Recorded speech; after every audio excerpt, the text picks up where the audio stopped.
High বন্ধুরা, তোমরা সবাই কেমন আছো? আশা করি ভালো আছো। আমরা দুজনে অনেক অনেক ভালো আছি। তো আমি আর আমার বর রেডি হয়ে গেছি, বললাম মাকে দর্শন করতে যাব বললাতে। তো সেই জন্য তাড়াহুড়া করে স্টেশনে চলে এসেছি। ভাবলাম একটু ব্লগ করা যাক, তো বাড়ি থেকে করা হয়নি। খুব তাড়াহুড়া ছিল, কারণ ট্রেনটা ছিল 7:30টায়। তো বুঝতেই পারছো কত সকালে আমরা স্টেশনে এসেছি।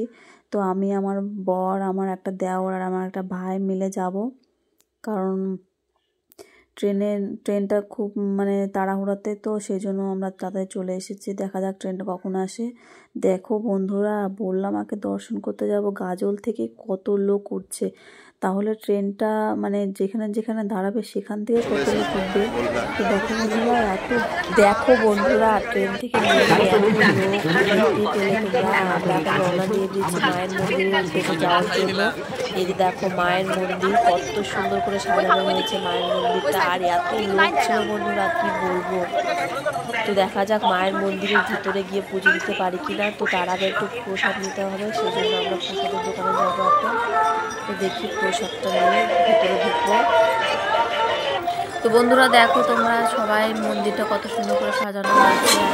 আর আমি আমার বর, আমার দেওর মিলে একটু নিয়ে নিল। তো দেখি মায়ের মন্দিরের ভিতরে গিয়ে পুজো দেওয়া যায় কিনা, কারণ অনেক দিনের ইচ্ছা আছে সেটা আমার। তো বর বললো দাঁড়াও দেখছি আমি যাওয়া যায় কিনা ভিতরে। তো অনেক কষ্ট করে ভিতরে রেখেছি মায়ের মন্দিরের কাছে, মায়ের পায়ের কাছে বসে মাকে পুজো দিলাম। খুব আনন্দিত হলাম আমি, প্রথম মাকে সামনে থেকে দর্শন। কে কে করেছো সেটা অবশ্যই কমেন্ট করে জানাবে। মায়ের কাছ থেকে আশীর্বাদের ফুল, সিঁদুর সব কিছু চেয়ে নিলাম। মা সবাইকে ভালো রাখে কামনা করি। মা জাগ্রত মা, আমি খুব বিশ্বাস করি মাকে। তোমরা কে কে এখানে এসেছো তোমরা অবশ্যই জানাবে। এই দেখো মা কত সুন্দর করে সাজানো হয়েছে মাকে। তো ভিতরে গিয়ে আমি, আমার বর, আমার দেওর পুজো টুজো দিয়ে এখানে চলে এসেছি। আরও ছোট ছোট কালী মা আছে তাদেরকে দর্শন করতে। সেখান থেকে চলে গেছি এখন অন্যদিকে, কারণ ওখান থেকে বেরিয়ে যাব বাবার বাড়িতে। দেখো বন্ধুরা বাবার বাড়ি চলে এসেছি, কারণ বাবার বাড়ি থেকে বললা প্রায় কয়েক অল্প একটু রাস্তা। তো সেই জন্য বাড়িতে এসে একটু খাওয়া দাওয়া করে বেরোবো। সেজন্য এই যে সন্ধ্যাবেলা দেখো মায়ের কোলে বসেছি বলে আমার বোনটা দেখো মাকে বসতে দেবে না আমাকে, সেই জন্য আর কি ওইও বসে গেছে মায়ের কোলে। তো দেখো কি দুষ্টমি করছে, খুব চঞ্চল হয়েছে আমার এই বোনটা। তো চঞ্চলই দেখো এবার।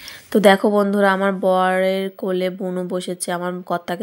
তো বন্ধুরা এখন যাব বাড়িতে। তো দেখো বাড়িতে চলে এসেছি, আর বাড়ি থেকে এসে ফ্রেশ হয়ে গেছি। আর তোমরা আমার চ্যানেলটি সাবস্ক্রাইব করো। টাটা বন্ধুরা, দেখা হচ্ছে পরবর্তী ভিডিওতে।